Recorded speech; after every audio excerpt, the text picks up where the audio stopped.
Hello friends, welcome back to my channel. I hope आप सब लोग ठीक होंगे। और आज जिस टॉपिक पे मैं वीडियो बना रही हूँ वो आपका MHI 02 यूनिट 2 का जो चैप्टर है द एनलाइटनमेंट, उस पे मैं वीडियो बना रही हूँ। और जो इसमें इम्पॉर्टेंट क्वेश्चन आता है मैंने उसी पॉइंट ऑफ व्यू से इसके नोट्स बनाए हैं। पूरे चैप्टर को अगर आप हर एक चैप्टर को करने जाओगे ना तो मेरे हिसाब से मतलब इतना सब कुछ याद रखना भी पॉसिबल नहीं है। लेकिन अगर आप कुछ कुछ इम्पॉर्टेंट पार्ट्स को जो आप देखो कि इम्पॉर्टेंट है उन्हीं को अगर आप याद करो और उन्हीं को एग्ज़ाम में लिख के आओ तो ज़्यादा बेटर है। तो जो क्वेश्चन पूछा जाता है वो ये पूछा जाता है कि how enlightenment influence the socio political order in Europe. Enlightenment का क्या इफ़ेक्ट था सोशल और पॉलिटिकल ऑर्डर यूरोप, सोशल और पॉलिटिकल कंडीशंस यूरोप की में। ठीक है, तो इसमें सबसे पहले हम क्या देंगे, इंट्रोडक्शन देंगे। तो द एनलाइटनमेंट और the age of reason demonstrate a sharp break from the past as it signify the 18th century Europe which witnessed very wide sweeping changes। Enlightenment ने काफ़ी सारे चेंजेस लाए थे यूरोप में, लेकिन कौन से यूरोप में, 18th सेंचुरी यूरोप में काफ़ी सारे चेंजेस जो है एनलाइटनमेंट की वजह से आए थे। एनलाइटनमेंट को हम एज ऑफ रीज़न भी कहते हैं। ठीक है, एनलाइटनमेंट की वजह से क्या हुआ था, एक तरीके से मॉडर्न एज का जो है फॉर्मेशन हुआ था। ठीक है, उसके बाद religion and hierarchy are recognise as two enemies.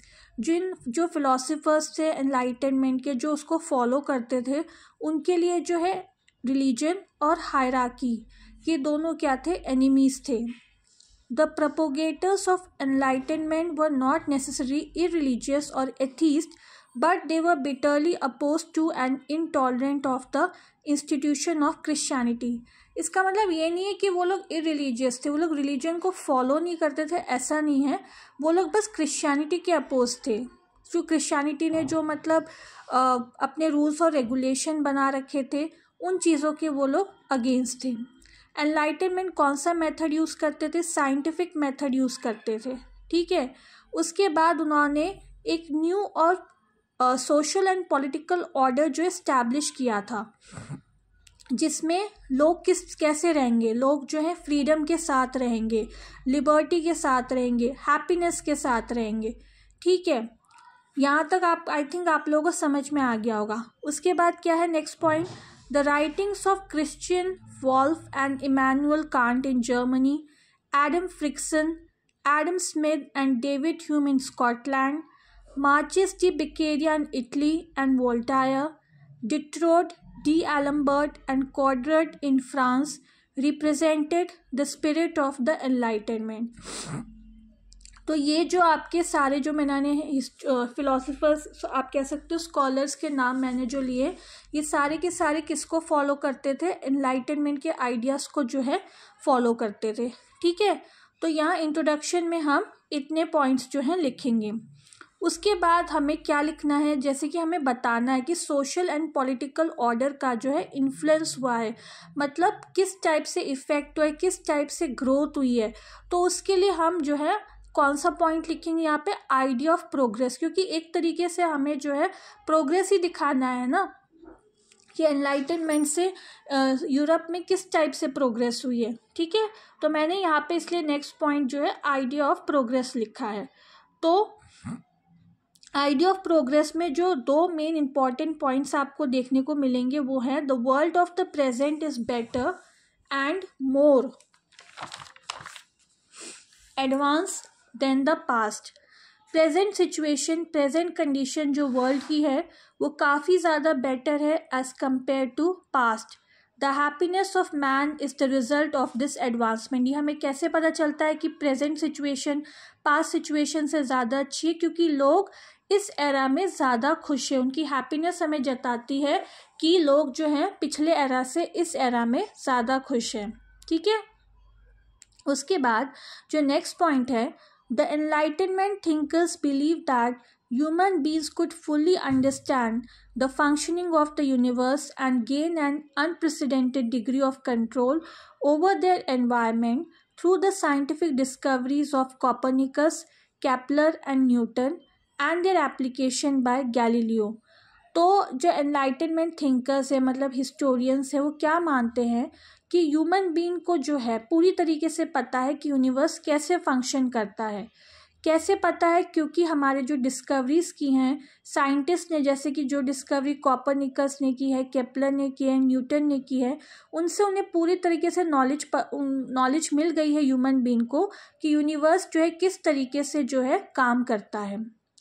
The Enlightenment looked at history as a movement from the Dark Ages to the civilized one. Enlightenment पहले हमने डार्क एजेस के बारे में भी पढ़ा है, अब हम एक civilized एज के बारे में पढ़ रहे हैं। These philosophers were claiming that there has been a tangible and undeniable advancement in every sphere of life since the Reformation. The flourishing agriculture, trade and industry, the rise in population and the growth in knowledge were all indicators of the increase in felicity according to Chastulux. अब enlightenment से क्या हुआ? Enlightenment से हमारा industry में growth हुई, trade में growth हुई, एग्रीकल्चर में ग्रोथ हुई, पॉपुलेशन की ग्रोथ हुई, ठीक है, नॉलेज की ग्रोथ हुई। तो ये सारी चीज़ों एनलाइटनमेंट एक तरीके से ओवरऑल जो है डेवलपमेंट ही किया है पूरे वर्ल्ड का। ठीक है, यहाँ तक आप लोगों को समझ में आया होगा। बच्चों अगर कोई पॉइंट आप लोगों को नहीं समझ में आता है तो आप लोग मुझे कमेंट सेक्शन पे लिख के भेज सकते हैं। It may be noted that the Greeks understood history as a cyclic process comprising of periods of glory followed by periods of decline and degeneration. Greek civilisation ने क्या देखा था? सबसे पहले ग्रीक सिविलाइजेशन ने देखा था एक ग्लोरी का पीरियड जहाँ पे सिर्फ प्रोग्रेस थी, डेवलपमेंट थी। उसके बाद उन्होंने क्या देखा? डिक्लाइन देखा, और डिक्लाइन के साथ उन्होंने क्या देखा? उसकी डिजेनरेशन देखा, यानी कि समाप्ति देखी। धीरे धीरे वो सिविलाइजेशन किस तरीके से ख़त्म होता गया। Enlightenment focused on the here and now and saw on it unprecedented growth accompanied by moral and intellectual liberation of man. Enlightenment जो है देखा जाए तो एक कंटिन्यूस ग्रोथ को ही देख रहा है, जिसकी वजह से एक मॉडर्न वर्ल्ड की फॉर्मेशन हुई है।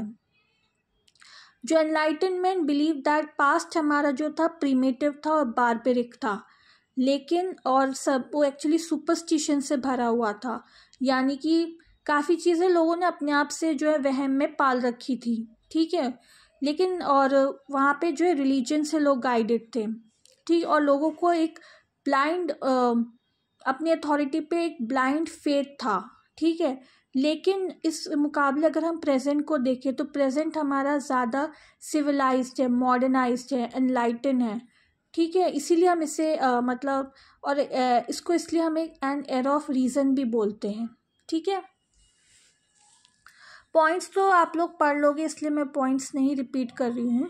जहाँ जहाँ मुझे ज़रूरत लग रही है मैं वहीं पे रिपीट कर रही हूँ। मेनली मैं ये चाहती हूँ कि जो पॉइंट्स मैंने लिखे हैं वो आप लोग अपनी लैंग्वेज में भी लिख पाएँ, अगर आपको ये लैंग्वेज टफ लगे, ठीक है। According to this approach, wars and religion were the two main obstacles to progress. Enlightenment thinkers के अकॉर्डिंग सिर्फ जो दो ऑब्स्टिकल्स थे हमारे रास्ते में वो थे हमारे वॉर और रिलीजन, ठीक है।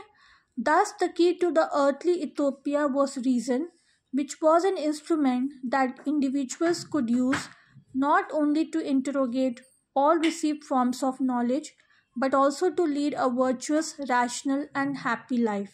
देखा जाए तो एनलाइटनमेंट एक की है, एक चाबी बन गया है, बल्कि एक मेन फैक्टर है जिस वजह से आज लोग जो हैं एक हैप्पी लाइफ जी रहे हैं। ओवरऑल इस सेंटेंस का मतलब यही है।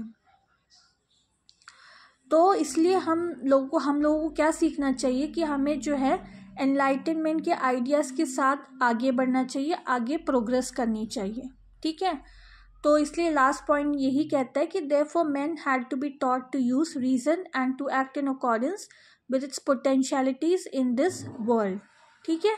तो यहाँ पे मेरा ये आपका टॉपिक ख़त्म होता है, और अगर इस चैप्टर से मुझे लगा और कोई मुझे मतलब इम्पॉर्टेंट क्वेश्चन देना चाहिए, तो मैं उस पर भी अगले वीडियो में आप लोगों को नोट्स प्रोवाइड करा दूँगी। यहाँ पे हमने 2 टॉपिक वैसे भी एक तरीके से चैप्टर के भी कवर कर लिए हैं। एक है आपका इंट्रोडक्शन और दूसरा है आपका आइडिया ऑफ प्रोग्रेस। और अगर आपको मेरा ये वीडियो पसंद आया हो तो प्लीज़ मेरे चैनल को लाइक कीजिए, शेयर कीजिए, सब्सक्राइब कीजिए, बेल आइकन को दबाइए ताकि जब भी मैं कोई लेटेस्ट वीडियो डालूँ उसकी नोटिफिकेशन आप लोगों तक पहुँच जाए।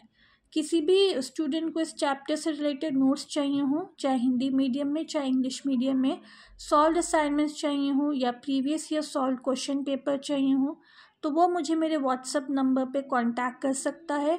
नीचे डिस्क्रिप्शन बॉक्स में मैं अपना व्हाट्सअप नंबर दे दूँगी। और अगर किसी को ऑनलाइन क्लासेस भी चाहिए हो इस सब्जेक्ट पे तो भी वो मुझे मेरे व्हाट्सअप नंबर पे कांटेक्ट कर सकता है। आई होप आप लोगों को ये समझ में आए हो मेरे पॉइंट्स, और आगे भी मैं अब ऐसे ही वीडियोस डालती रहूँगी। तब तक के लिए बाय।